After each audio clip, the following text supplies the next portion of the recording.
Good morning, Nigeria. Welcome to Daybreak on Trust Television, reaching you from the nation's capital. I am Ayubelia. And I am Zainab Bala. It's a beautiful morning here. Thanks for joining us on Daybreak. Well, today on the show, we bring you up to speed with latest happenings every morning on weekdays. And if today is your first day of joining us on the show, then we want to welcome you specially. And trust me, this is where you want to be every Monday morning and every weekday to say, as we keep you updated on Daybreak. We will be discussing ranching and open grazing in Nigeria, and we'll be joined by Saleh Momale, former Executive Director, Pastoral Reserve, and Lecturer, Geography Department, Bayero University in Kano. And in usual practice, we'll also be taking a look at the dailies on Daybreak. But before that, let's look at September 28 in world history. Take a look.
Well, that was it.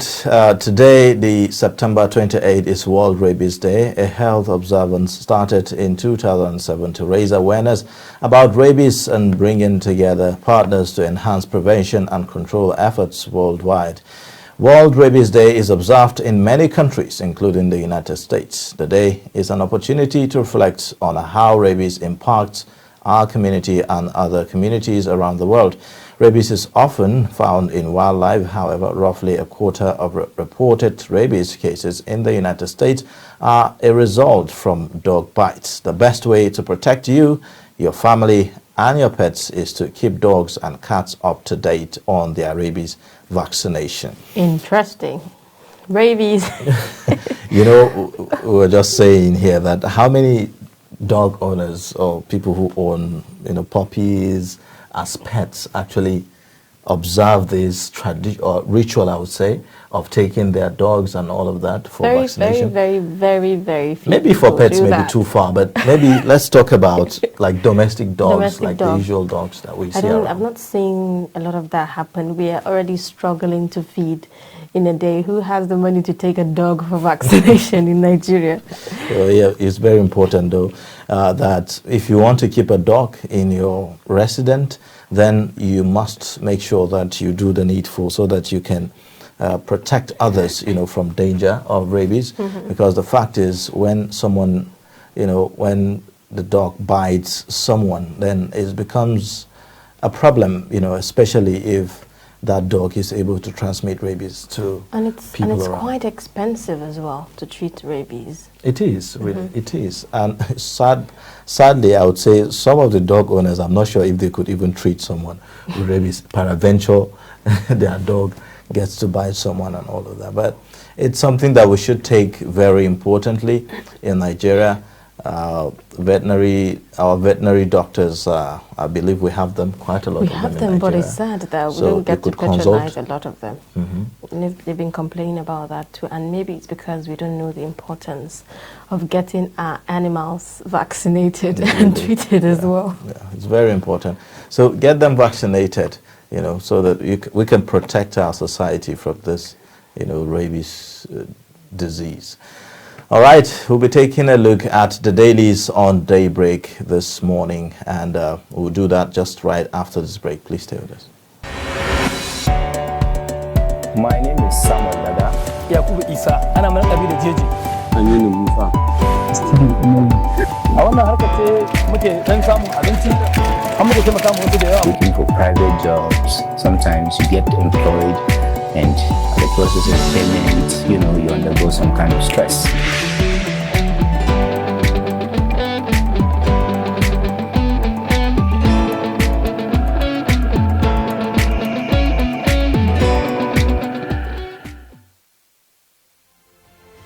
Get latest updates on current topical issues and breaking news by downloading the Trust TV mobile app on your Android devices. Go online, click Google Play Store, search Trust TV, install the app, and get doses of unfiltered information on happenings all over the world in your pocket. Trust TV, documenting the Nigerian story. But in a situation where you find that they look like not necessarily tribal or regional.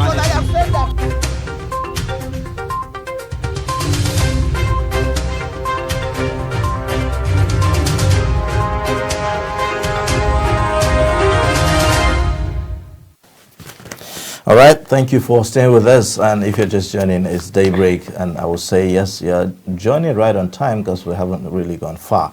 It's time for us to take a look at the dailies on Daybreak, basically to review the stories that made the headlines on the front pages of our newspapers. And we have in the studio Nuruddin Abdullah, editor, 21st Century Chronicles. He will be talking to us about some of the stories here that we could see. And we are starting with the Daily Trust newspaper this morning. First, I would say welcome to you. Thank you. Welcome to the show. Good morning. Yeah. All right. Below the nameplate there, the first story there says, Insecurity, Naval Chief canvass for border walls. Electoral Act, pressure on lawmakers to adopt House version on e-transmission. You'd also see 42 killed in attacks, reprisals in Kaduna. The lead story on Daily Trust newspaper. 2023, North rejects Southern governor's demand for power shift. The writer says they are confused over VAT. Also, you find Hill's anti-banditry operation. Afenifere Pandev condemned stance. Governor's mum.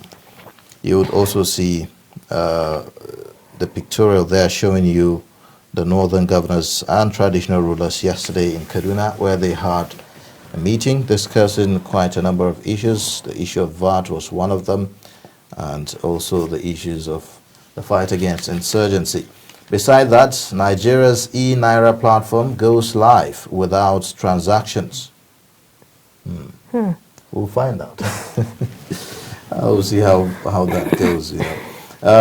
Also, fuel scarcity looms as tanker drivers mobilize for strike over poor road safety. One dies as classroom collapses on students in Ogun. You'd also find below the pictorial there how ISWAP fighters attacked our base in Sokoto. That's according to the defense headquarters. The writer says no ISWAP element at Sabon Birni take over all ungoverned spaces. Experts are urging the government and our military forces. Well, let's first take a look at the lead story in Nuruddin. 2023, North rejects Southern governor's demand for power shift. Already we are having this conversation about 2023, and it seems like it's on top gear already. Yeah, sure.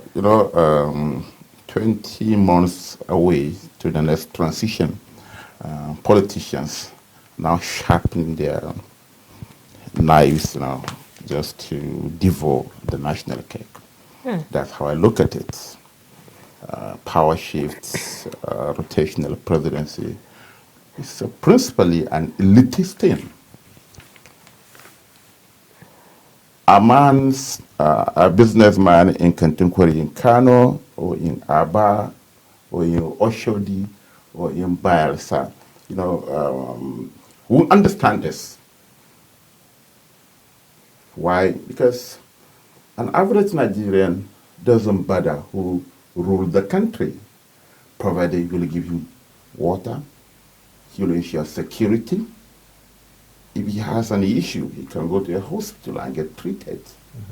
And there are primary or secondary schools in the neighborhoods where he can send his kids. Principally, that is the needs of an average Nigerian. But the elites, you understand, they have hold on to power, squandered our commonwealth, and they don't want that power to leave their control. So that is why, the southern governors started this, and now the northern governors, they just rose from their slumber, and they met in Kaduna saying this, because they are responding 3 weeks after the southern. So for an average Nigerian, you understand, power shift. It's really not it's really not his own, but it's for the elites.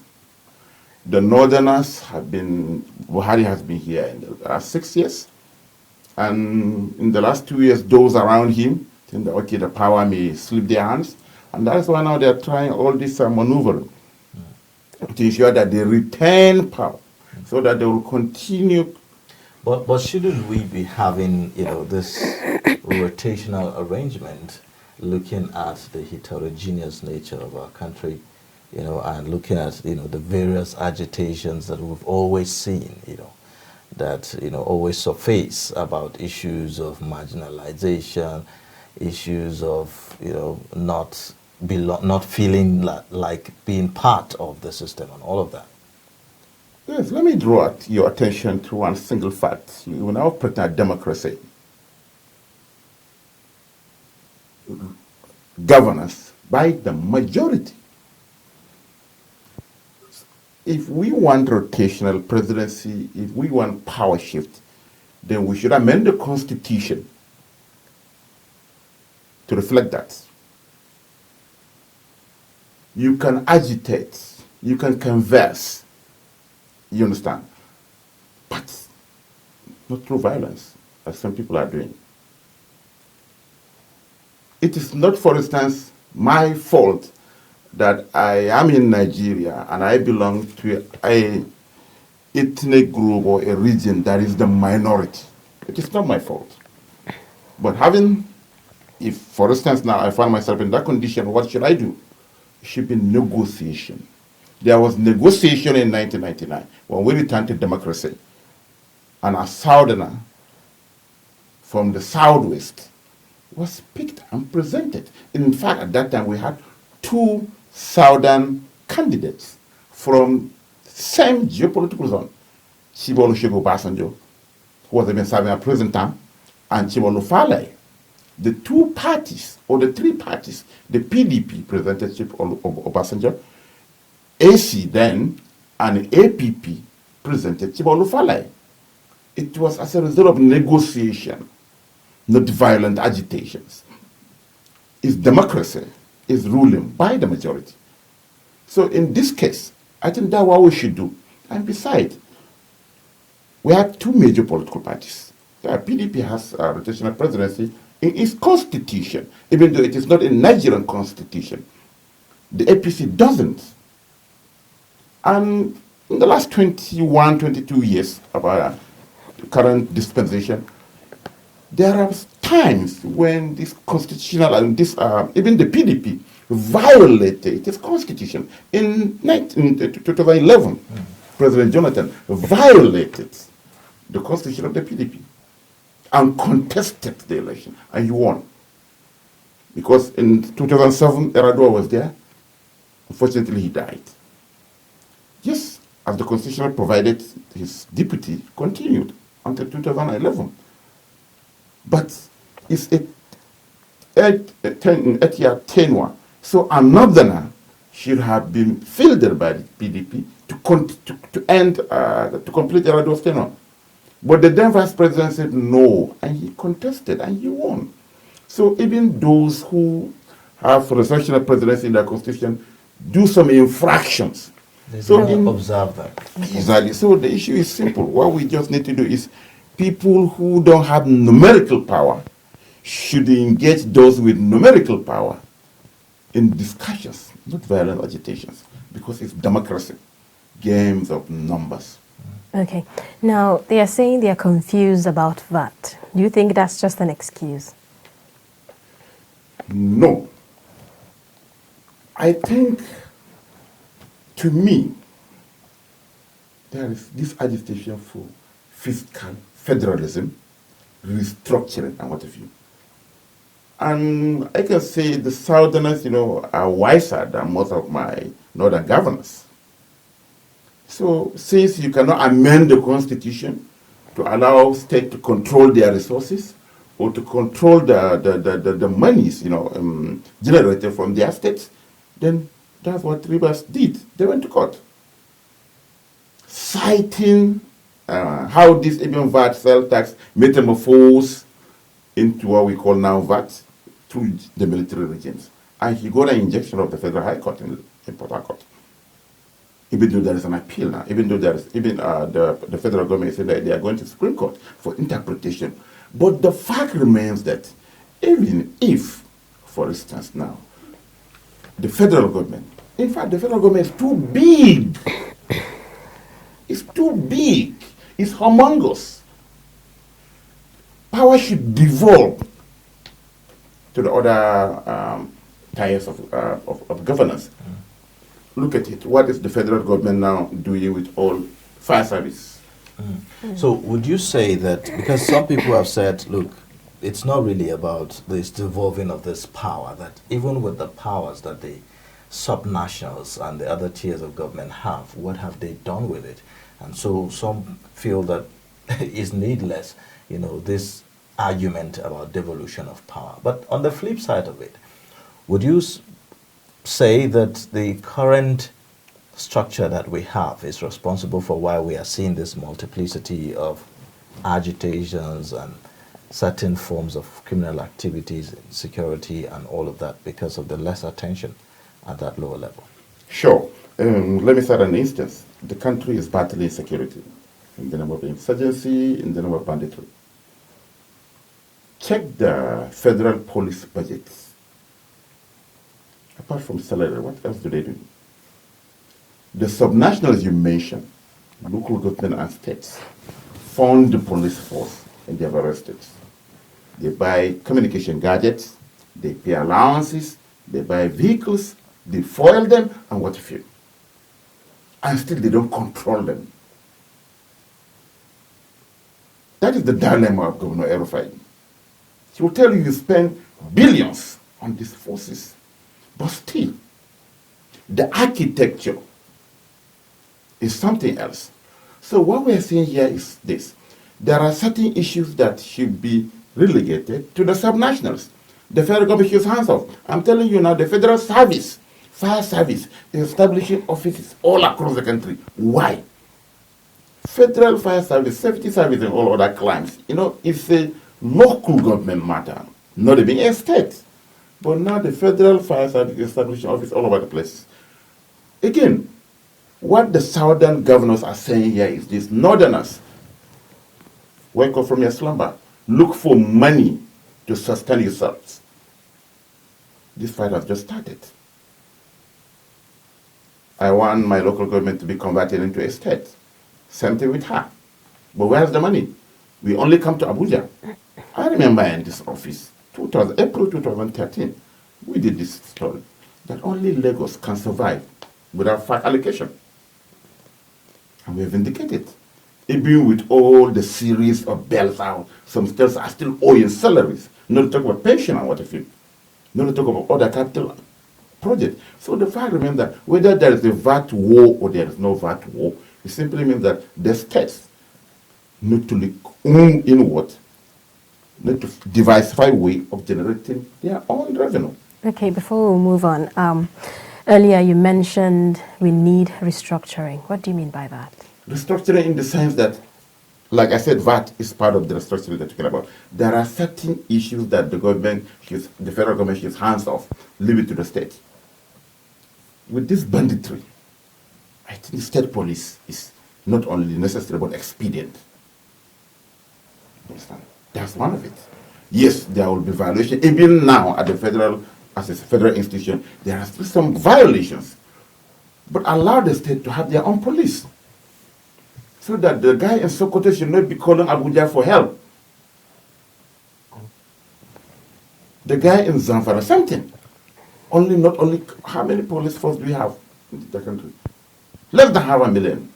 Despite the saying that we are recruiting 10,000 every year. Fire service I mentioned, they are establishing offices in all the states now. Why? Fire service. So, you know, this conversation about restructuring and all of that, because of that, that conversation, we've seen a lot of back and forth among politicians. Some are saying, well, if you say restructuring, it means different things to different people. I mean, and all of that kind of conversation, and that the restructuring is not really the solution to to the current dilemma that we find ourselves in. So what would be your thinking as far as that is concerned? I think when we say restructuring, like you rightly say, it means so many things to so many people based on the prism you're looking at it. A southern thing restructuring is send power back to the south, for instance. But in a broader perspective, I think the center is heavy, like I said. If, for instance, the federal government should hands off some of those things, it's part of the restructuring. Security is one. There are so many other things. And secondly, how do you achieve that? Let's go back to the Constitution. Let's amend the Constitution. If actually we want a rotational presidency, we should insert it in the Constitution. Constitutional amendment is taking place right now. And the country is represented by lawmakers at the National Assembly. So that is the starting point. Fiscal federalism, yes. 13% derivation is there. You can say that, yeah, okay, you have gotten so much billions in the last couple of years, but what have you done with it? But yes, actually, it's their resources. I'm from Kano, so my governor should look inwards. We have the population. I see no reason why the government of Nasarawa should be complaining of money. Looking at his closeness to Abuja. Same thing with Niger. Same thing with even Kogi.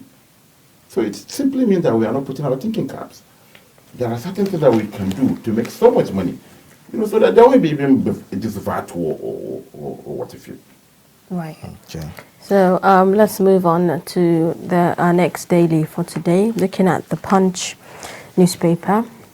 Right at the top, we have petrol subsidy hits 905.27 billion. Oil rises to $79.71. We also have, we're investigating extortion of inbound travelers at airports, federal government. And the big headline there says, anger trails Northern governors' opposition to 2023 power shift. And the rider says, governors' demand for South presidency in 2023 unconstitutional, says Forum. Northern governors working towards Nigeria's breakup, says Ohaneze. And we also have regional governors paying lip service to Nigeria's unity. This is according to Afenifere. And below that, we have 74% global youth population in Nigeria, 9 others, 2041, says World Bank. And we also have 48 killed in Kaduna fresh attacks. Sokapu blames police. 1 dies, 16 rescued as Lagos boat hits rock. FRS officials charged with document falsification lose bid to stop trial. PDP knocks Ogun government over Abiodun, Deputy Speaker's foreign trips. Well, of interest to me is FRS officials charged with document falsification lose bid to stop trial. We've heard of how the FRS has been battling to say, we are the one to collect value-added tax and all of that. And now hearing this, what are your thoughts? It's a semblance of what happens. Just Nigerian corruption. The hiring process. We don't do real background checks. So you can even hire criminals, and particularly Job Robert Ketiari now. So he doesn't represent the institution per se, but just one bad egg in one institution. And mention of collecting VAT, it's just about the money. They get 5% of whatever they collect. So it's a real war, and they don't want to lose it. And if you check 2020, like the budget now, 2022 budget, VAT constitutes more than 2 trillion of what the federal government is planning. So if this court issued, if for instance, appeal court or the Supreme Court upholds the Port Harcourt court, the federal government is losing that. It won't have that more than 2 trillion to share. So FIRS will lose that part of money because cost of collection, I think they have 5% or the 6% of whatever they collect, and they keep it to themselves. They decide what they do with it. So that's all it, like I said, it's just an elite thing. So, there's this notion about some states depending on some states, which I believe is part of why this whole VAT conversation is on. What exactly is the problem? Is it that there are no potentials in some other states to harness, or are some states just richer than some states? Where are we not getting it right?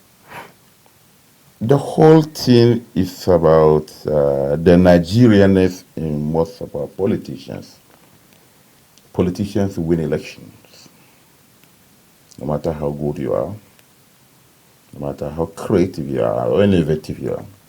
If you don't have a lot of money, you're not endorsed by the godfathers in your state, you can't win any elected post. So politicians running the economy, particularly across the states. Yes, some states are richer than some states. Let me give you I've done a lot of stories on the oil-rich Niger Delta. Look at their IGR. It's nothing to write home about. Minus Rivers, and to some extent Bayelsa. The remaining, their IGR is below 50 billion per annum. Check the NBS data. Lagos IGR is higher than the entire 19 northern states. Some states IGR is in the region of 2.something billion. Only Kaduna, I think, has about in the region of 40 or so. Kano has about 25 or so. What it simply means is that some of these states, some of these political structures are not sustainable. You can't marry more wives while you don't have a place to keep them. You can't send them to school. You can't feed them. They are using this idea to be governing the states. And I saw this guy, the governor, pleading. It simply means that you need to look inward, or you collapse some of these states. Reduce the expenditure. I gave the example of Nasarawa. Nasarawa's proximity to Abuja. On real estate alone, Nasarawa can break even.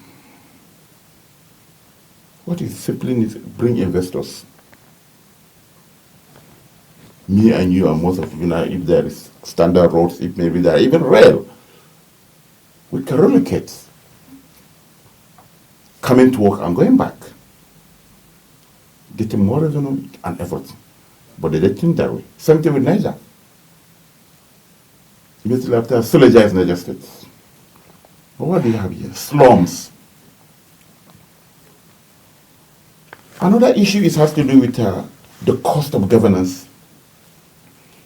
There is no money, there is no money, there is money, there is no money. That is the cry across all the states. Have these governors stopped flying private jets?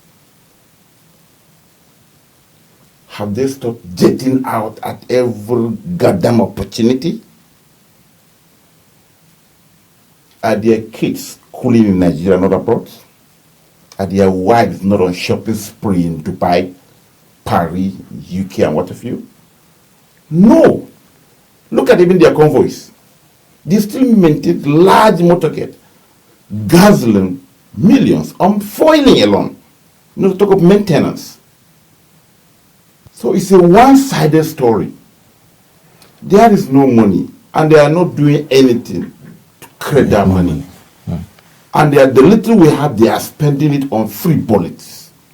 Look at the education budgets. So if we take Kaduna State, for instance, as a case study here, over the past few years, it appears that quite a lot has been achieved in terms of revenue generation. Is there anything different about Kaduna State? Yes. Despite Amala El-Rufai you may have problem with his strategies, his modus operandi, but he has achieved a lot in that regard. Look at the data. When he came to Kaduna's IGR in the last 6 years, was not up to 6 billion. The highest, yeah, before 2015. But he jacked it up to 25 and even more than that now. And why? And that's why you have Olam in Kaduna. And now that is why there was even a tomato paste company that just came on board last week. And some other things. And in Olam, for instance, I overheard him during the Card Invest at the weekend. He said that he paid up compensation of over 400 million to peasant farmers around that area to acquire that land for Olam. And how much are they bringing? They're bringing 2-3-digit millions in dollars to invest. According to him, hiring more than 200 vets, doctors alone, or the 300 workers. Olam, according to him, is the biggest feed company in Sub-Saharan Africa. So, you bring revenue, you bring jobs. And what if you? There's one steel rolling mill on the way. It's all about government policy. Give them, you can attract investors, by giving them concessions. Like now, if you say Olam should deal with the farmers, there's another war. But he saw that and he paid up 400 million and he took care of it, you understand? Dangote is building a car assembly plant there. There is a mill company undergoing. So, and the tax system, you keep 10 cars that you're riding and you're not paying tax on any. All right. Who is paying ground tax or what if you? So it's simply you have to tax people so that there are certain things that we don't need. But if you stay in the UK, for instance, even your TV, you pay tax. No, you go to your house, you see there are more than 20 television sets. Why? So if they are being taxed, you will be more cautious in whatever you should do. And that is the error. But it will pitch you against the people. You are wicked, you are this. But the issue is simple. I don't have a problem with that. We're looking at the larger picture. So are you saying this whole value-added tax thing is a wake-up call for northern governors? Sure. Because whether there is a Supreme Court judgment on this, that support the federal government, it won't last forever. We saw how the onshore-offshore dichotomy case was resolved during the Obasanjo time. There was a judgment against it. But they did a political solution. So what it simply means, you cannot be relying on Niger Delta, for instance. The oil is there. We can wake up in the next dispensation and sign a constitutional amendment to repeal that act that give them only 13%. Now they say that you should control 80%. Governor of Nasarawa, Jigawa, Yobe, and what will you do? It simply means that you have the potentiality, but it simply means that you're always in Abuja, or you're always in Mecca, or you're in Dubai. You don't even look inward, and you only want to be governor for the sake of it. People come into office without even blueprints. You count the VAT in all the federal allocation. That's why some states it is not even bankable, bankable in the sense that before they used to get overdraft to pay salary. Now banks don't even give them overdraft because they're so poor. There was a time Ocean State collected less than 50 million during the FAC allocation meeting. All right. Well, we would have to move on and just briefly scan through some of the papers. We have the Nation newspaper here as well. The lead story on the Nation newspaper says North's governors, emirs reject power shift in 2023. The rider says it will be unconstitutional. Akeredolu, they have a right to their opinion. That's according to the chairman of the Southern Governors Forum there. And also on the Guardian newspaper is the same conversation. Power shift, your position unconstitutional. North Governors reply South colleagues. You would see also the riders there saying back FG on VAT, says Lagos Rivers misunderstand the tax. They only exercised their right under freedom of expression. Southern Governors Chair reacts. You'd also see Yoruba Group flays NSGF. Traditional rulers says gentleman's agreement must be respected.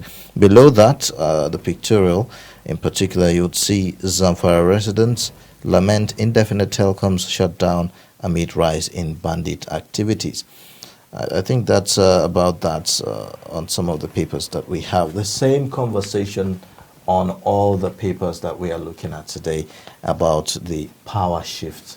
You know, perhaps we have now birthed another controversy, ahead of the 2023 election, in addition to the VAT conversation. Do you see a nexus between the two? Yes, the same thing. It's all about controlling power. Some people are afraid of losing power, and some people are afraid also that if power remains where it is now, it means in the next 8 years we won't have anything. But again, look at it. There are northern governors, 19 northern governors were elected under different party platforms. PDP, notably APC. They took to the south. So it got me thinking. So now they have abandoned their parties because parties got into elections. Parties determine rotational presidency, power shift, or what have you. So where are the political parties? It appears that it has gone to the background here now, isn't it? Yeah. What it simply means is that the state governors take the southern partner. PDP is still battling on zoning. They will meet tomorrow, because there was a meeting in Enugu about zoning of political offices, as well as the party leadership position. For the PDP, should that be a debate, given the fact that their constitution makes, provision for all of that? Yes. The last PDP president, the last president produced by PDP, was a southerner. So, in that case, what happens? So that is the issue. Same thing with the APC. So these governors now, if they go back to their party meetings, what do they say? Akeredolu, for instance, APC, and APC is retaining its presidency in the north. So what will he say when he goes to he's a member of NEC? Now, how important is this conversation to the coexistence, the unity of the nation as a whole, as we speak? Like I said, we are practicing democracy, game of numbers. In 1998, after the death of Abacha, we were on the eve of this democratic dispensation. The PDP met, and they decided, because of Nadeko agitation and whatever, the cancellation, annulment of June 12th, and all that, whatnot, they surrender power to the South. Not only South, Southwest. Abiola was from Southwest. Obasanjo did 8 years. Understand? But along the way, some people somewhere, disrupted the process. Yaradua was there after Obasanjo, 2 years. He died, fortunately. His deputy took over. But the deputy refused to hand over power in 2011. And he said that he will contest. And he did. So these are some of the issues. But fundamentally, I want to see a situation whereby the president of Nigeria is from the north. I'm a northerner. Is there anything that I'm getting from this country simply because I'm a northerner and the president is from the north? No. Power shift again. Let me take you to Benue. Because of numerical power, there are certain groups, there are certain ethnic groups, unless of death or so, they'll never be governor. Take the Idoma, for instance, they have one zone. And Idoma can be president of Nigeria unless something happens. He can never be governor of Benue. We saw what happened in Kogi.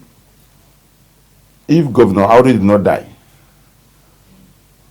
would this guy have been governor? No. So would you say that there's a missing link there? Do you think that the Constitution should make provision for rotational system? Yes, rotational system in the sense that some they say it's against democracy.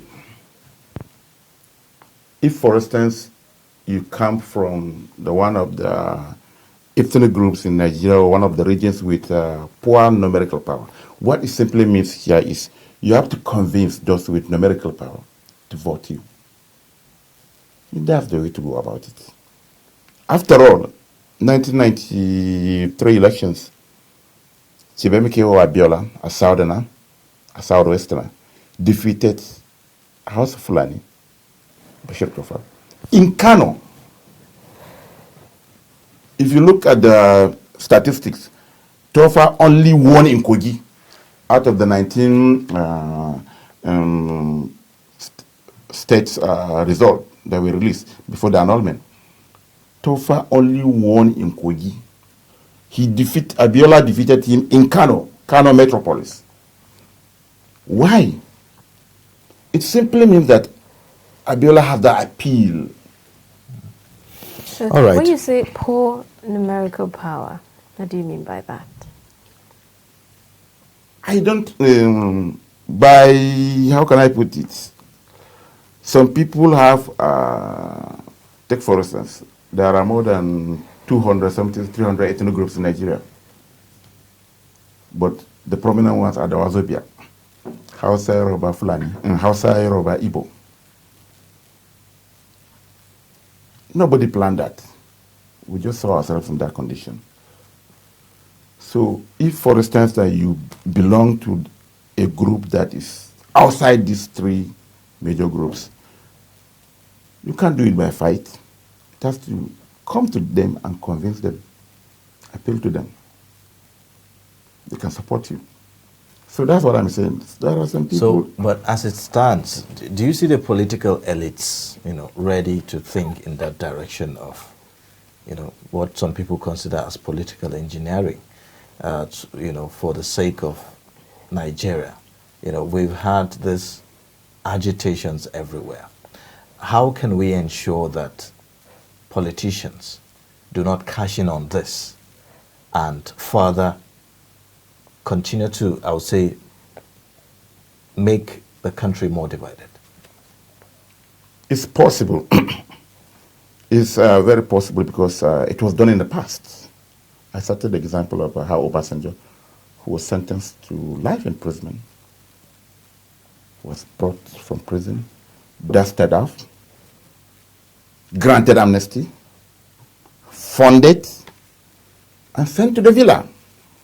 And he was there for 8 years.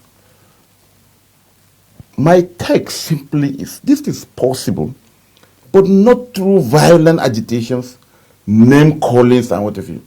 Yes, some people have numerical power. So in democracy, they decide who gets elected. But when you come from the other side, you don't have that numerical power, and you are insulting people with numerical power, I see a problem there. I started is that there are certain ethnic groups in certain states that can never smell the power of their government houses, unless maybe there is a death or something like that. We saw it in Kogi, in Benue. David Mark was a Senate president. He can be president of Nigeria, but not governor of Kogi, not governor of Benue. Because his ethnic group, the region he comes in the state, has poor numerical power. The thieves decide who gets what. So it's about conviction. Yes, for instance, the North, for instance, the so-called House of Fulani and their affiliates, they have the numerical power in the North. So when you keep on calling me Al-Majri, you are calling me bandits and whatever, and you want to be president, and you want to coerce me to vote for you, to endorse you, no. So this will also raise the question about, we've heard about how people said, look, it appears that some people are more Nigerian than some, about, the rights of Nigeria. Does this in any way tinker with the equality of rights for all Nigerians, as it were? No. And why? Let me refer you to you voted in the last election. How many presidential candidates do you have in your ballot paper? More than 30. Were you forced, for instance, to pick between the candidate presented by PDP or APC? No. There are alternatives. And up to now, nobody stops you if you have any criteria to contest for election. There are people that got less than 500 votes, and they were presidential candidates. So what all Nigerians have equal right to contest, to aspire, to vie for any political position. But whether they win or not is another thing entirely different. And you shouldn't accuse some people if you don't do your homework. I tell you, if you check the ballots, we didn't have only 2 presidential candidates. We have nearly 30. So there is a lot of alternatives. Choice. Make your choice. You understand? So we have equal right to aspire. But whether you win, it's another different ballgame. And please don't blame some people for your failure. If you aspire and you have any criteria you buy the form, you will be on the ballot. But whether you get 500 votes or 200 or 1,000, don't blame one section of the country for not. No. Because you are not fair to them. If you are trying to impose yourself on them, no. They can decide. And like I said, it's all about appeal. Abiola defeated Bashir Tofa in Kano Metropolis. All right, because of our time, quite an interesting conversation here on our newspaper review. We've been speaking with Nuruddin and talking about Nuruddin Abdullah. He is the editor, 21st Century Chronicles. He's been giving us insight on some of the major stories that made the headlines. And today we have the conversation about 2023 and power shift being the major story on virtually all the papers, arising from the meeting of the Northern Governors and traditional rulers yesterday in Kaduna. Well, thank you so much for coming on the show this morning and sharing your thoughts with us. My pleasure. All right, we'll be taking a look at our next discussion after this short break, talking about banditry and the controversy again about open grazing in Nigeria. Please stay with us. African fabric is finding its way to the global stage. But Nigeria is losing out on big textile spenders as the local industry faces imminent extinction. Behind me is the Arewa Textile Mill, established in 1963 and eventually closed down in 2004. From over 180 textile mills in the 70s, only about 25 mills now operate at less than 40% capacity. I'm an employee of Arewa Textile PLC before it closed. After a month, I was just like a madman. In a day, they laid off 4,500. The once thriving sector struggles to compete with an annual import of $4 billion. Smuggling is the order of the day. For manufacturers, we cannot compete. We visit the nation's textile hubs to seek answers to why the sector has failed to return to its glory days despite government's intervention.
Suleiman, Aya, and Tari, all from the Sulubawa clan, with a unique wealth of culture and deep love for cattle, which truly reflects their sense of family. But over time, everything changes with no lands for grazing. Experience the incredible story of the Fulani people, loved ones they must protect, the journey they must take.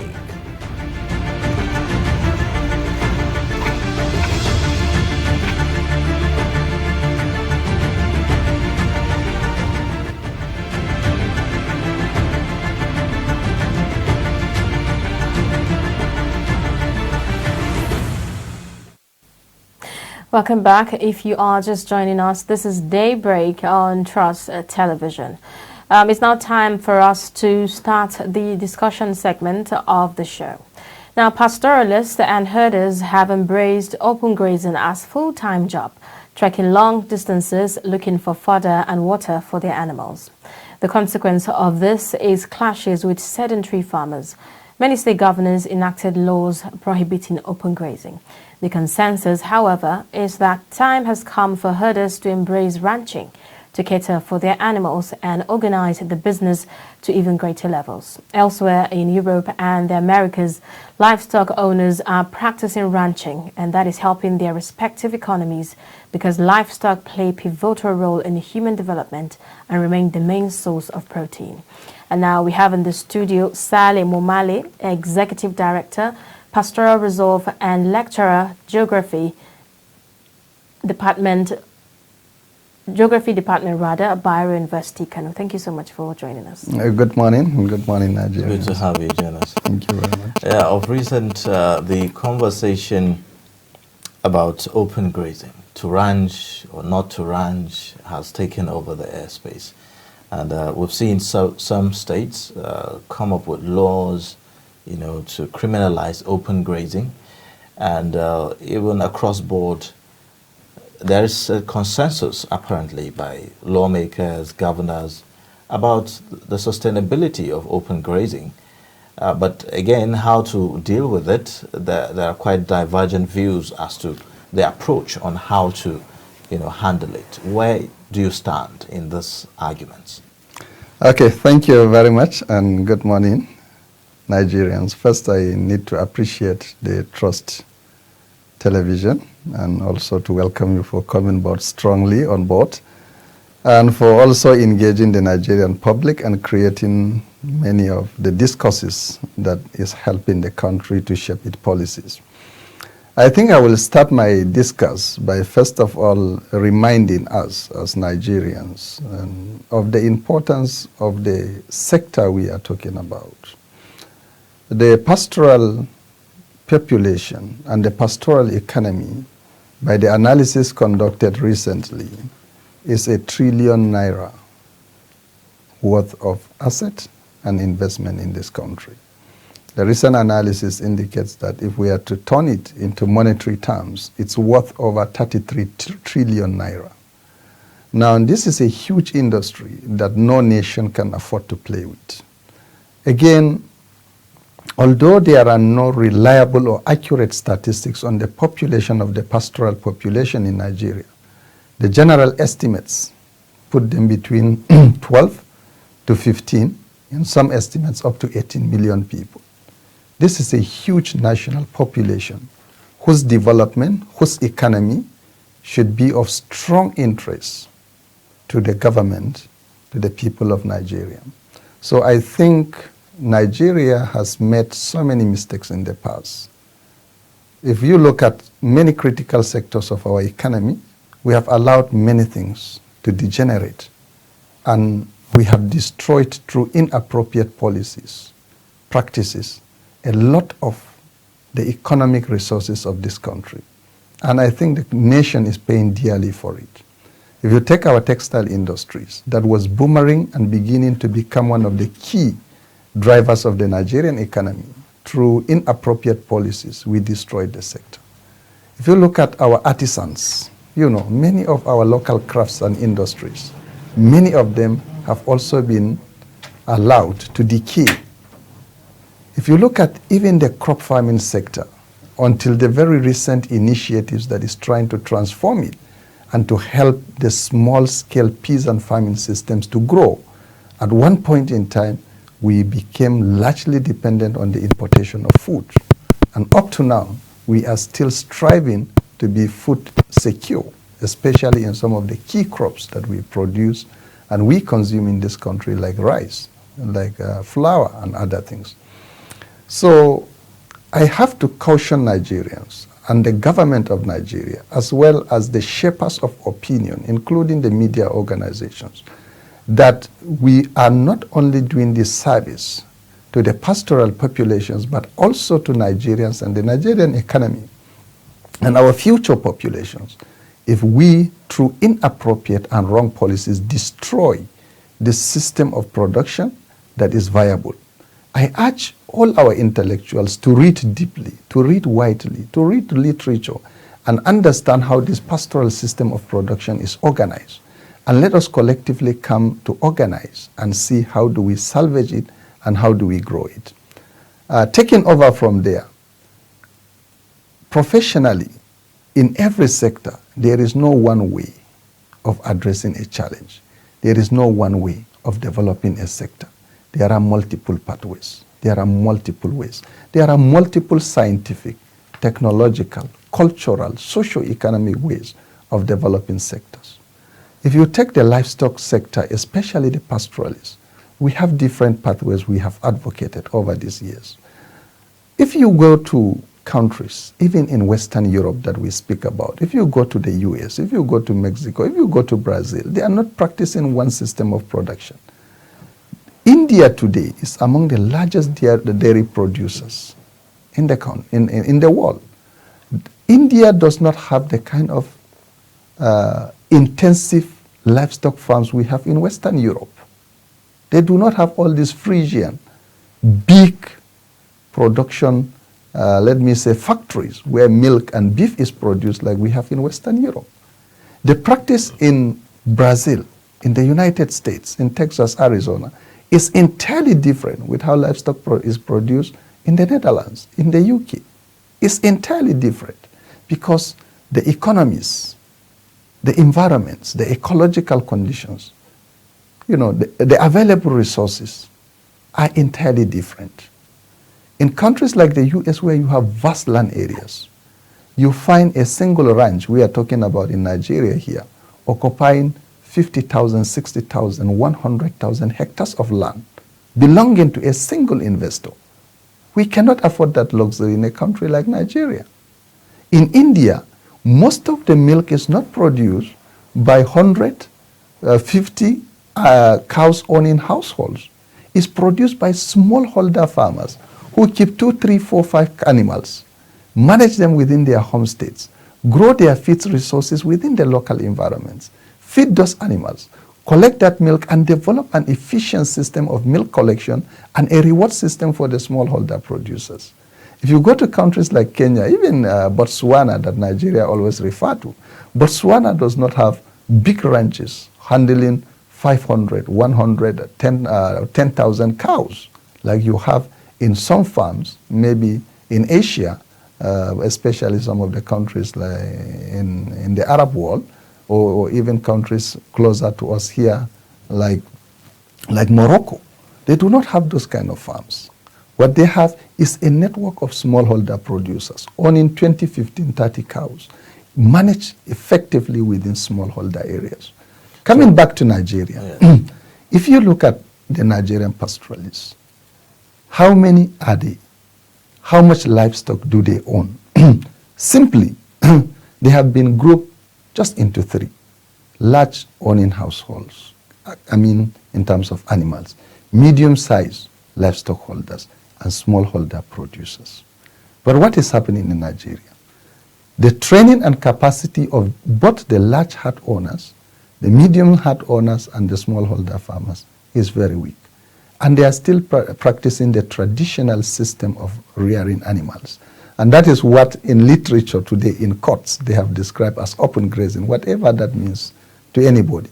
And what does it mean? Open grazing everywhere is practiced except in the highly industrialized livestock farms in Western Europe. What do we mean by open grazing? It's just animals, you see them outside grazing. The only difference is that they could graze in enclosures, which means I'm the landowner, I exclusively use that land, and nobody use that land again. But in our Nigerian system and throughout West Africa, until the very recent years, land is really exclusively used. If you have a farmland, you have the right to go and grow your crops, and once you're growing the crops, nobody uses that land. But in our traditional Nigerian system, everybody can go there and collect firewood. When you harvest your crops, everybody can pass through your farm. You understand? So this has been what we call cooperative use of resources or community use of resources. So in the modern times, Nigeria is trying to rapidly change that. But there will be laggards who will be left behind. So what we need to do in Nigeria today is to look at these systems. We have people who we call large herds owners, owning over 100 cows and above. They need a development model.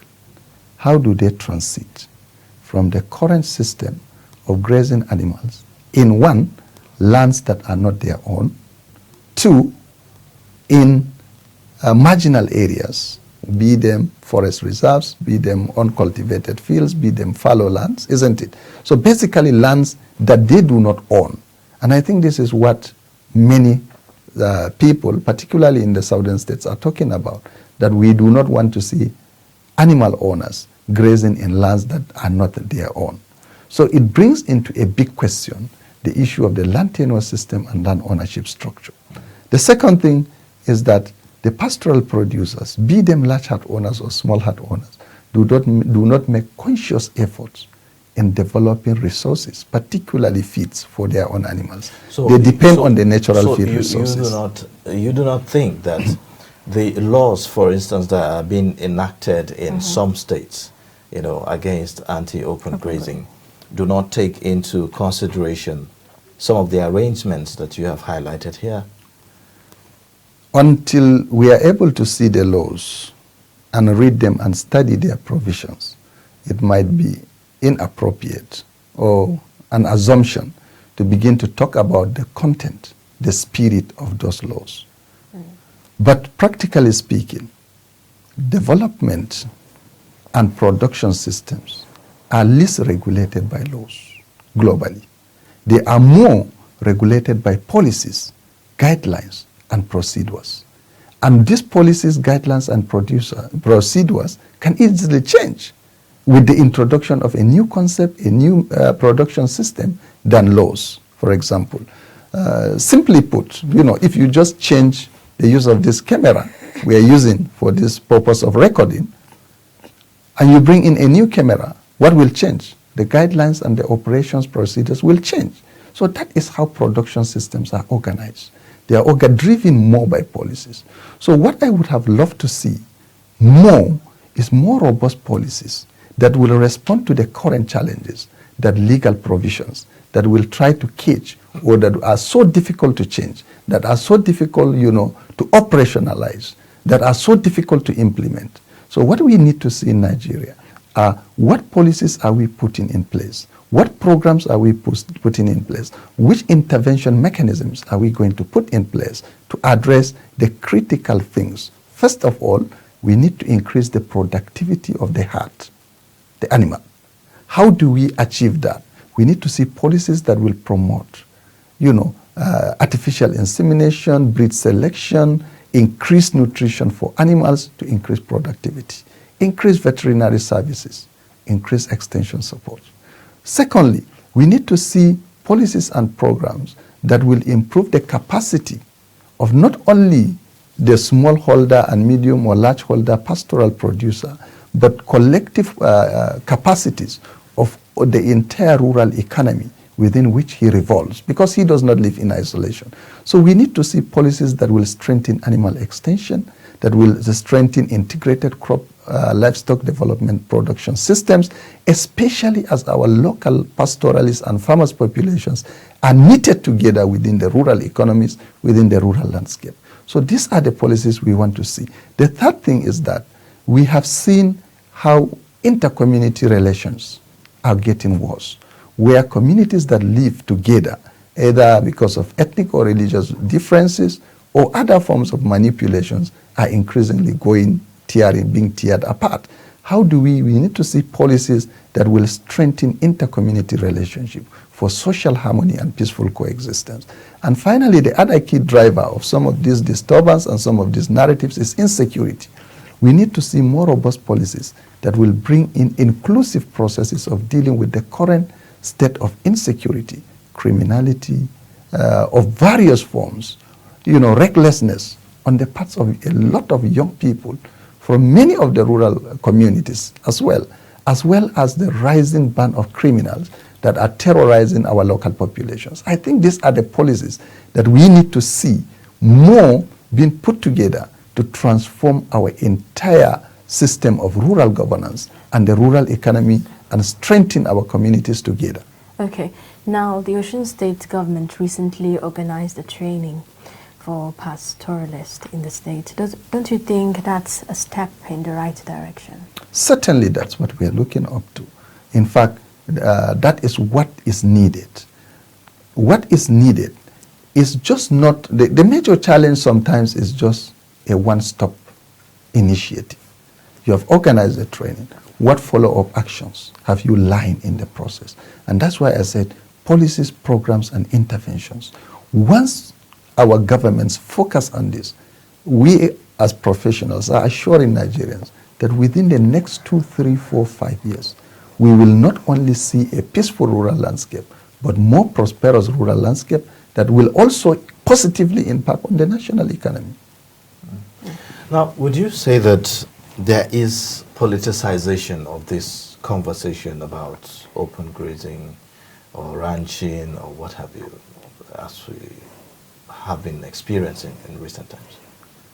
Sadly, I think a lot of Nigerians, not only the political players, but also even among the professionals and the media, have received a lot of misinformation.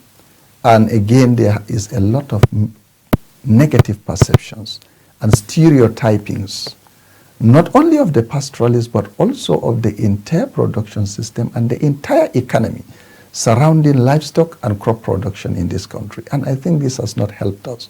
It is not just politicization at the political level, but also misconceptions and misrepresentations, sometimes deliberate, sometimes out of ignorance. But I don't know the motive behind some of these things.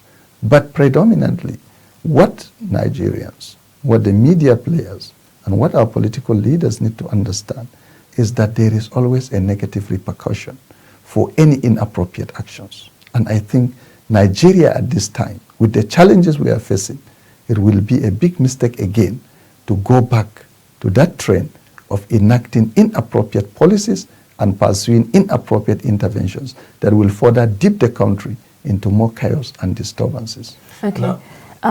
Sorry, let me take this. Over the years, have you in any way put together any paper or research, to suggest some of these policies? Let me say that the challenges of pastoralism or the challenges of traditional management of animals is not a recent phenomenon. It is well documented. That's why I said our political leaders, our public sector commentators, and our media practitioners, you people, please dig deeper into literature. Some of these are not written by Nigerians, or if you want to maybe coin, you say, okay, it's because he's from that sector, he's from that part of the region. No, it's written by international scholars, right from the colonial period. Deep, rich literature. And if you look at how is the entire pastoral economy organized within West Africa, it varies from one country to the other. So it's not just a peculiar Nigerian problem. If you go to East Africa, if you go to Southern Africa, these challenges are still there. Every country is trying to manage it in its own way. But collectively, I think, in most of sub-Saharan Africa, our governments and the producers, including the pastoralists themselves, have not focused their attention so much in responding to the challenges and recognizing the ongoing changes in terms of population dynamics, climatic changes, the dynamics in the economy, and many other realities that have cropped up. And I think if you go back to the literature in the 1930s and 1940s, up to the 1950s, these were squarely addressed. The major challenge is that engagement, the interest of the rural pastoral producers, the herders, to come up and recognize that, yes, we have to modernize and improve the way we do things. Just like our peasant farmers kept also using traditional mechanisms of farming up to this moment. You can imagine, for example, today you said, okay, no, use of hoe, use of cutlass, use of sticks in thrashing millet, or this is an archaic system. You know, you lost a lot. So I'm going to make a law in Nigeria that will ban the use of a cutlass, the use of a hoe, the use of a big hoe, the use of stick, the use of your legs in planting your crops. You say that you have to use machineries from the next cropping season. I don't know what will happen in this country. So it's the same system. So we really need to focus as a society and as a people. And I think our governments have a fundamental role to play in driving this process in a positive way. So there is a lot of literature, like I said, right from the colonial period up to the most recent years, not only within Nigeria, but across West Africa. And there are a lot of lessons, and there are a lot of, I can say, success stories that Nigeria could borrow from, that Nigeria could adapt, and that Nigeria could use. Not necessarily the high-level technological things, which based on the strength of our, our energy, our economy, and other things may be difficult to apply instantaneously, but will require a gradual process of improvement. Okay. All right. We'll be going on a short break now. We have been speaking with Saleh Momale. He is the former Executive Director, Pastoral Resolve, and lecturer at the Department of Geography from the Bayero University in Kano. We'll go on a break, and then when we come back, our guest is still in the studio, and he'll be talking some more on the whole conversation about open grazing, ranching, and all the controversies surrounding that. Stay with us.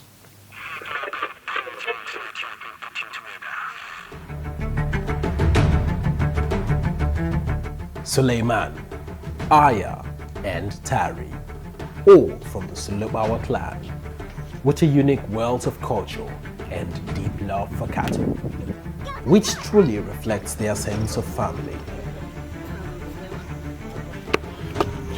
But over time, everything changes with no lands for grazing.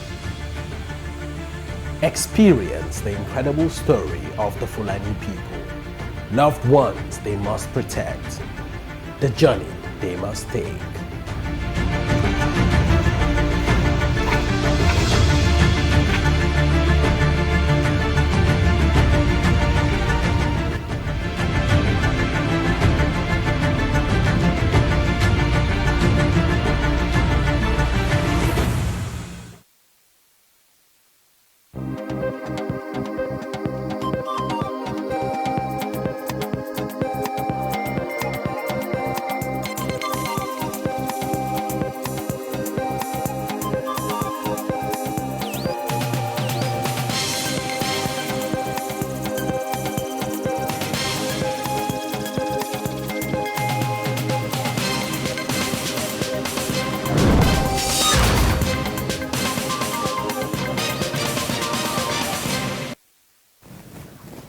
All right, thank you for staying with us. It's Trust Television's Daybreak Show, and we have been speaking with Momale, Saleh Momale, former Executive Director, Pastoral Reserve, and also lecturer, Department of Geography from the Bayero University in Kano. And he's been talking to us about recent controversies about open grazing, ranching, and all of that. There's been quite a lot of conversations. We'd like to get your reaction on some of the things that have been said by some persons.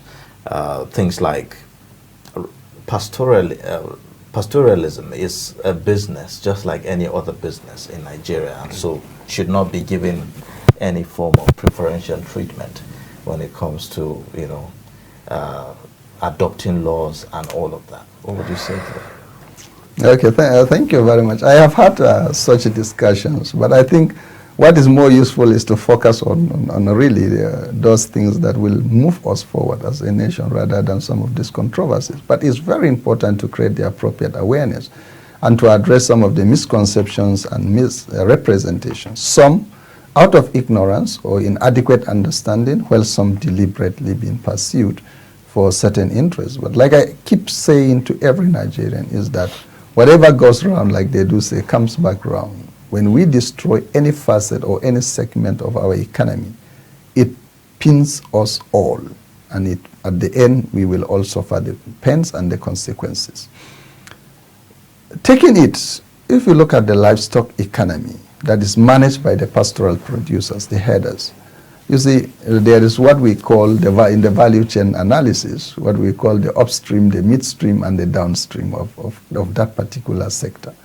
So the pastoralist or the Fulani header, like many people just tend to simply identify, be him Shuara, be him Koyam, be him any of the ethnic groups that keep animals, or any person that keeps animals is always seen as a Fulani herdsman in courts. Mm-hmm. It's only the animal per se that he owns. So he only rear and feed that animal and nurture it. Immediately he leaves that, then another value chain comes in. There are the livestock traders. Who are the livestock traders in Nigeria? They are not from the header background, they are not from the herding populations. They are other Nigerians. And they are in thousands. Their livelihoods depend on that. Secondly, there are the transporters that you see transporting, whether it is meat, whether it is live animal, whatever it is. That's another huge economy that is employing thousands of Nigerians. And if you go to the abattoirs, you do not see headers. You see other Nigerians from all ethnic groups, from all walks of life. Coming down, you go to the restaurants, the maisuya, the meat processing factories, all of them. They're also having a thriving business. Then you come back to the milk economy, where we were talking there about the meat. In the milk value chain, again, there are a lot of people who are not of the pastoral background that are strongly pursuing their livelihoods from the milk value chain. Then you go back to hides and skin, you know, those that process the skin. I'm sure Nigeria is always very proud, many Nigerians are proud to have Pomo, and begin to think of the process, those that buy the skin, those that process it, to the restaurants that cook those produce, and we all enjoy in our evenings. These are all value chains that contribute enormously. So that's why I said the analysis done is that it is about over 30 trillion naira industry. Now, so if our governments, both states, federal and local governments, cannot invest and support such a sector, then what is the value of governance? So a follow-up to that will be, in your assessment, how much attention has been given to these, you know, efforts to structure that system or that sector in terms of the transition from the traditional mode of production to what we now want to have, this systemic way of doing it? The neglect of the sector is not just at the production level, but at many other levels. If you look at even the Nigerian universities, what amount of effort has been put in place to train manpower?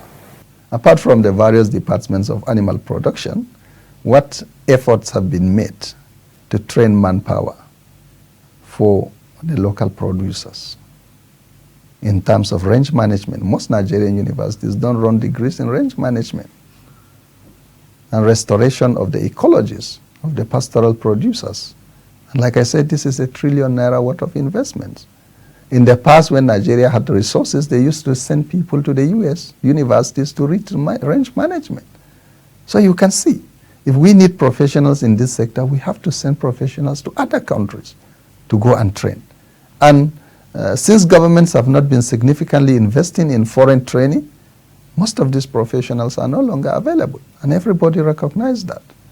Then if you come back to the abattoirs, just look at the situation. There is huge potentials in the exports of meat to many other countries. Many countries in West Africa are enjoying this. In East Africa, huge external revenue. If you look at our hides and skin industry, apart from the few tanneries that we have, Nigeria is still not fully exploiting that. So the neglect is not only at the level of the headers, but the entire sector is being neglected. And I think the level of investments that we need to put and the type of policies that we need to put in place to promote private sector investments, to promote capacity, and to open up opportunities within the sector are enormous. And so the role of government is not only to provide financing or budgetary provision, but also to come up with right and appropriate policies that will promote private sector investment, that will internationalize the trade in livestock and livestock products, and enable the local producers to get all the necessary implements and tools to modernize the production system. So these are all important initiatives or challenges that Nigeria really need to focus on. So in the area of maybe some kind of national legislation, are there areas that you would love to see some kind of maybe proposals or bills or certain kind of laws that you think would help in driving this process? The 1978 Land Use Act, which governs access to land and its use, has clearly made provisions for governments to ensure that all segments of the Nigerian productive populations have access to land and are able to get land for the purpose of their economic, social, and other activities. So it's well taken care of in terms of law. But in terms of policies, really there have been very big gap in terms of policies, in terms of programs and their implementation. And I think this is where we need to focus more attention on what do we put in place to promote extension service delivery, to build capacities, to train, to educate, at this level. At the second level, what policies are we putting for social engineering of our communities?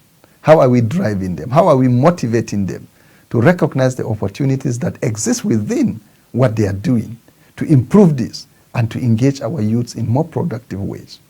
The other thing is, how do we promote, indigenous technology?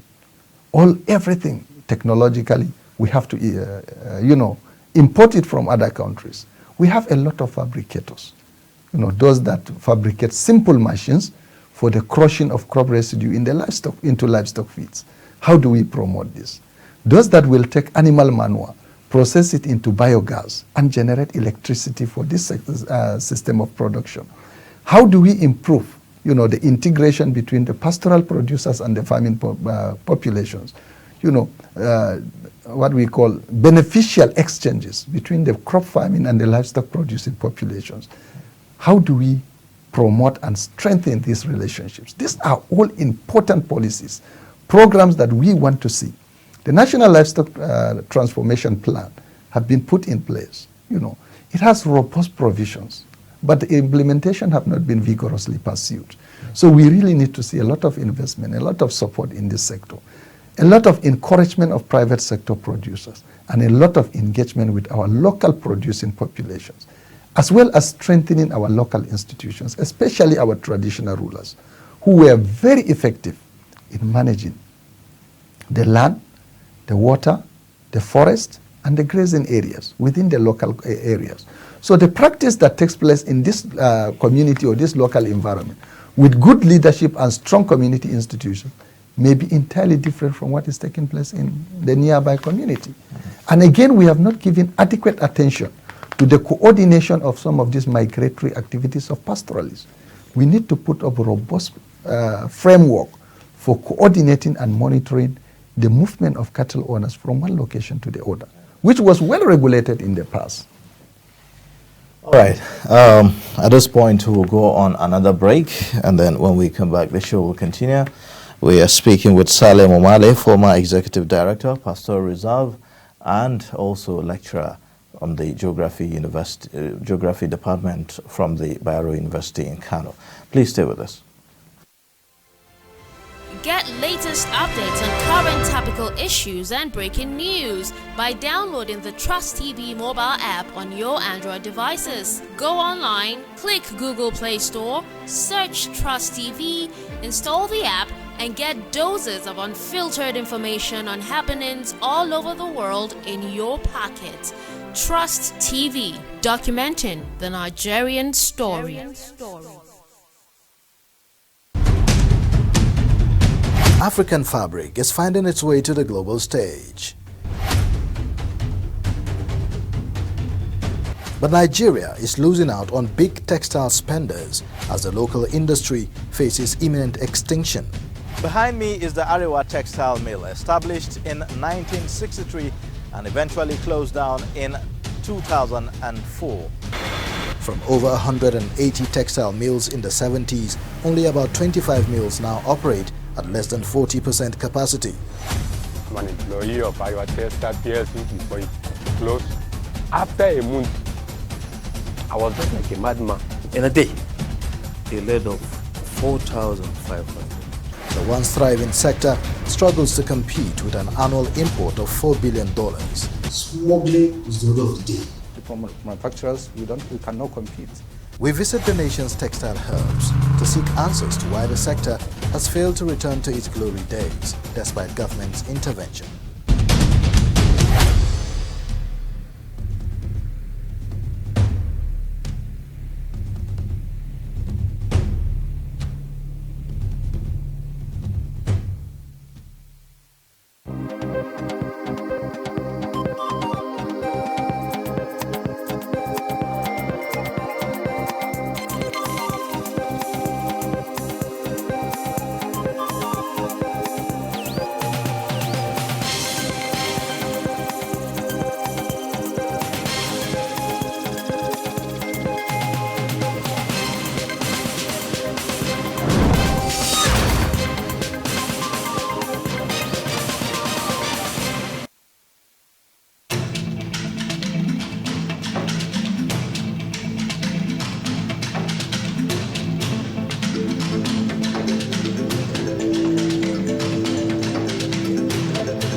All right, thank you for staying with us. It's Daybreak reaching you from Trust Television, and we have Saleh Momale, former Executive Director, Pastoral Reserve, and lecturer, Department of Geography from the Bayero University in Kano, talking to us about the conversation about open grazing, ranching, and all the controversies surrounding that. Now, the bane of the issue of why this whole open grazing, ranching conversation came up is because of the rise in, in cases of insecurity in the country generally, and all of that. There seemed to be, if you like, maybe infiltration of herders, where you now find people who will go to certain communities, perpetrate evil, under the guise of, herders and all of that, and it's becoming a great concern.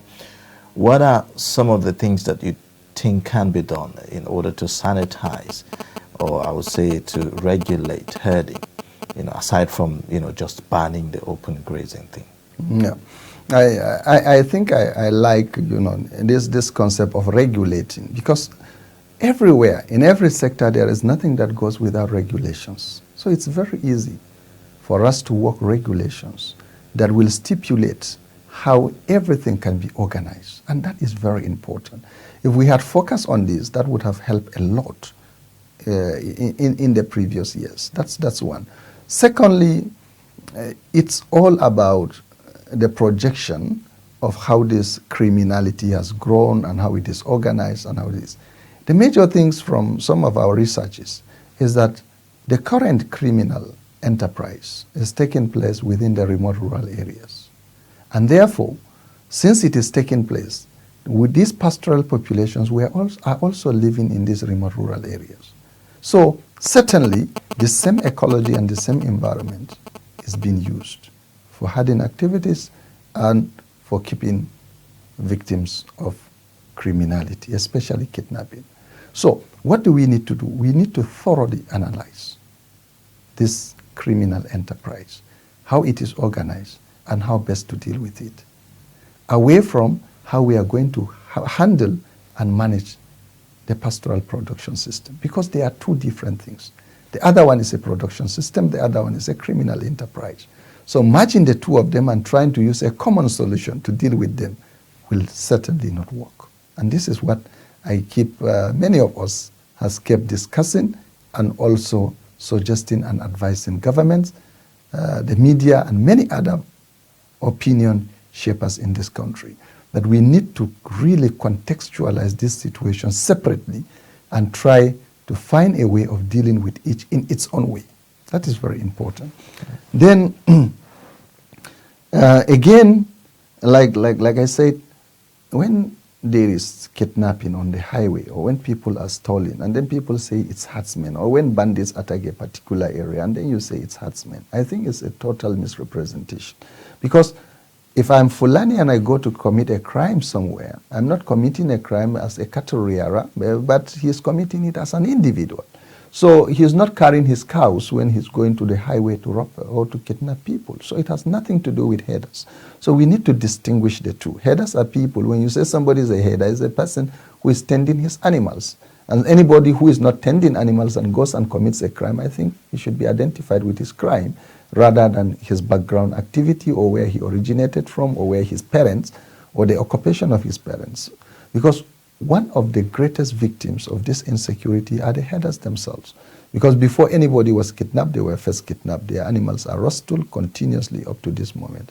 And we thank the security agencies for all that they are doing, in trying to deal with these challenges, especially some of these renewed initiatives. But we must say that they are still far from what is expected. There is need for additional engagement with the pastoral producers everywhere they are.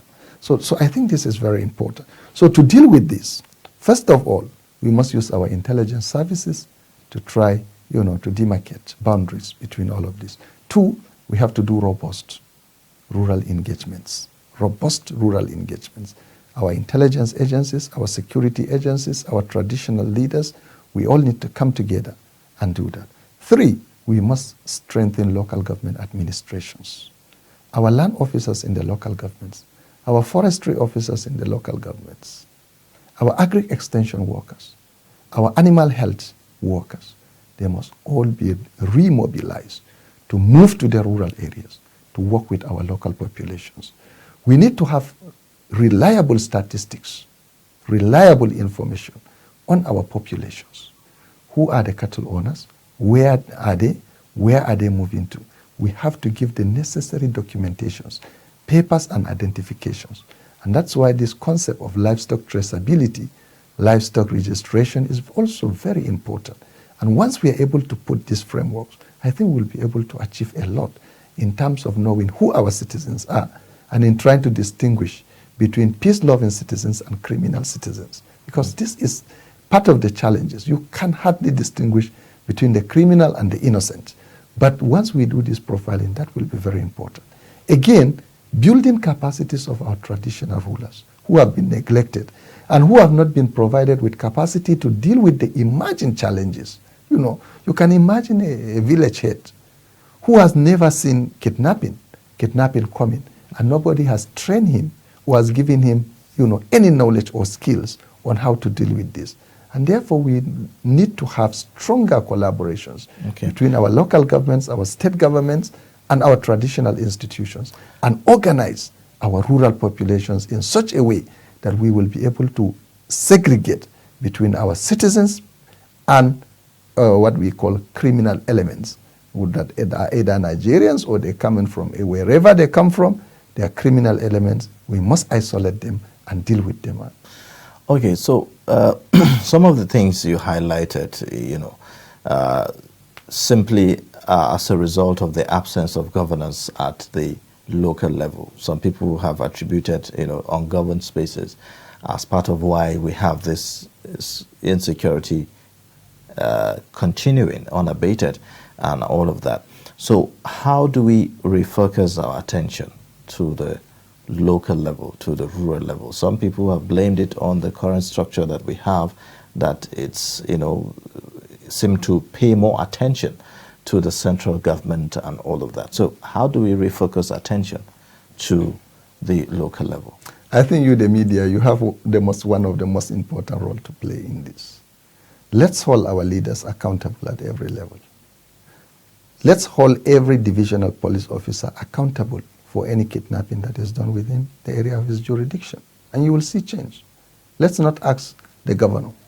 Let's not ask any other person who has been charged with the responsibility of ensuring security in point A. Let's hold him accountable. Let's ask him who has committed that crime. Let's tell him that he must tell us. Yeah, but if you talk about the police, for instance, the police do not answer to the governor, for instance. No. I'm not asking the governor. I'm not saying the governor should ask. I'm saying Nigerians. So how are Nigerians to do that? Should hold accountable. We have an Inspector General of Police. The Inspector General of Police should hold his DPO that governs a particular area accountable for every crime committed within his domain. That's what I'm saying. And Nigerians should hold those people that are responsible accountable. If we have a councillor representing a particular ward, let's hold him accountable for whatever happens within his domain. If we have anybody given responsibility over a particular issue, let's hold that person accountable. Let's not call the chairman of the local government. Let's not speak about, So we as a society. If you say hold accountable, it sounds very bogus. Yeah. In clear terms, how are Nigerians, ordinary Nigerians, supposed to hold, say, people in authority accountable, for instance? We criticize leaders. We engage leaders, apart from the criticisms. We discuss. We elect. Isn't it? We appoint. We punish. All of these things are taking place in this country. So let's do that as citizens. Let our civil society organizations move and help us organize our communities based on whatever governance structure that exists within those communities. Until we move towards that, holding every leader accountable, we will keep shifting the blame, and the blame will continue to grow, and the problem will remain unsolved. That is it. So we have to strengthen local governance. We have to strengthen our local institutions and our local governments. Once these are functional, the rural areas will be peaceful. And people say that, these criminals, many of the masterminds of the greatest kidnappings, of many of these crimes, the dealers in the drugs, the dealers in arms, those that deal with in these arms, they are not there in the bush. They are here with us. Those that collect the millions in ransom, they are not there in the forest. They are largely with us in the cities. So it's a huge criminal enterprise. We have to break this criminal enterprise and deal with it as it is. We have to see it as a criminal enterprise that have the masterminds, the foot soldiers, the drug suppliers, the arms suppliers, those that, do the trade in stolen properties. Those that butcher the animals that are roasted, they are not there in the forest. They are with us in the cities. We only see the foot soldiers who are, at the tip end and who are just drugged boys who are given guns, very young people given guns, with no value, with no education, with no any ambition, with no ideology, with nothing. They don't value anything. They just value, and they have no asset. They have no territory. They have nothing to protect. So They are completely a disgruntled, young boys that have been drugged into madness. So these are really what we need to focus. So we need to focus our intelligence agencies. We need to build our community institutions and forge stronger partnerships. And as I always say, stop the blame game, forge partnerships, forge strong relationships, and then isolate and deal with these challenges, while separating it from the need for us to develop our economies and our production systems. All right. Now, how important is the role of religious leaders in, shaping these conversations, like we are having now?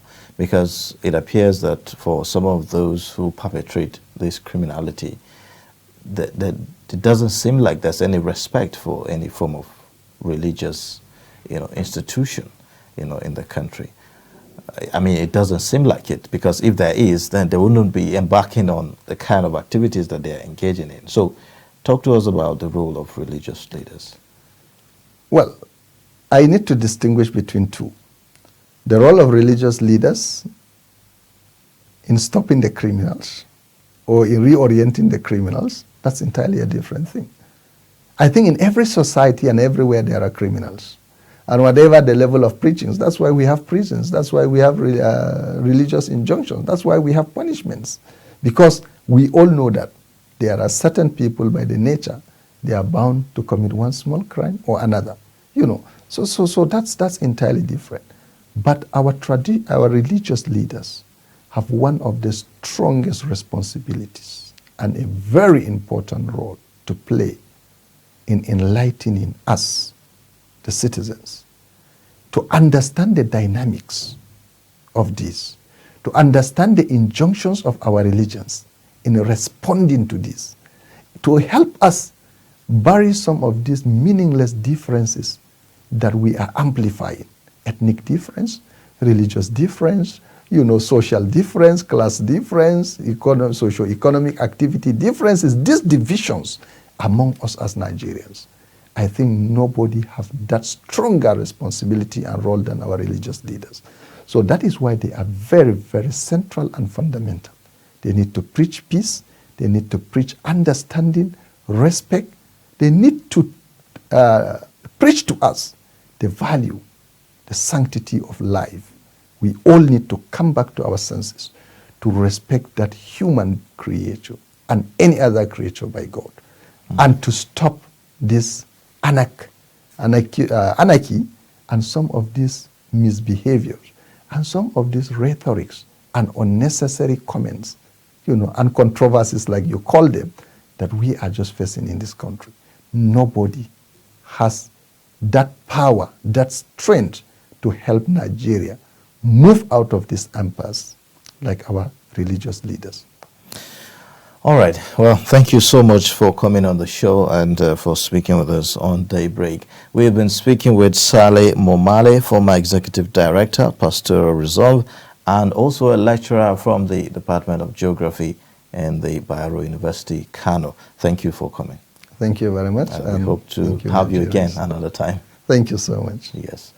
All right. We will now go on a short break, and then when we come back, the show will continue. Please stay with us.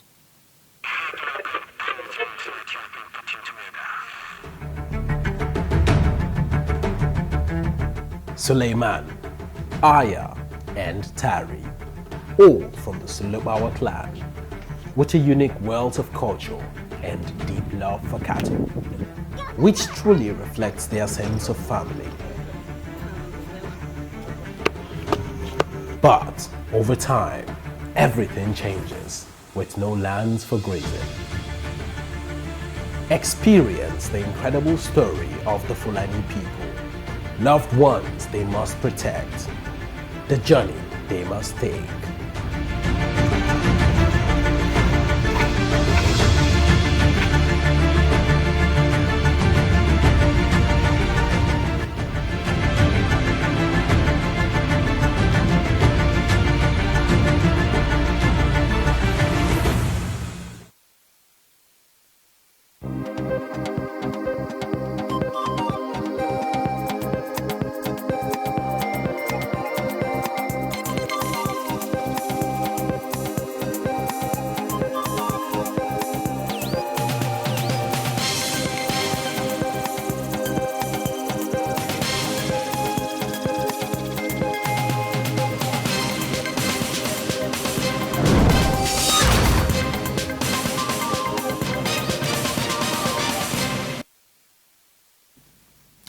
Well, there you have it. It's been Daybreak from Trust Television, and it's been quite an impactful discussion this morning, talking about the controversies about open grazing, ranching, and all of that. Now, we've come to the end of the show this morning.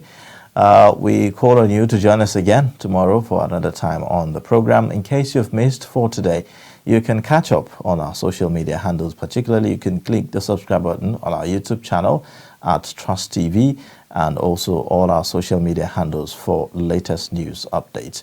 We do this every weekday in the morning, 7 a.m. to 9 a.m. Do make a date with us. Thank you for watching. My name is Ayuba Ilia. Bye for now.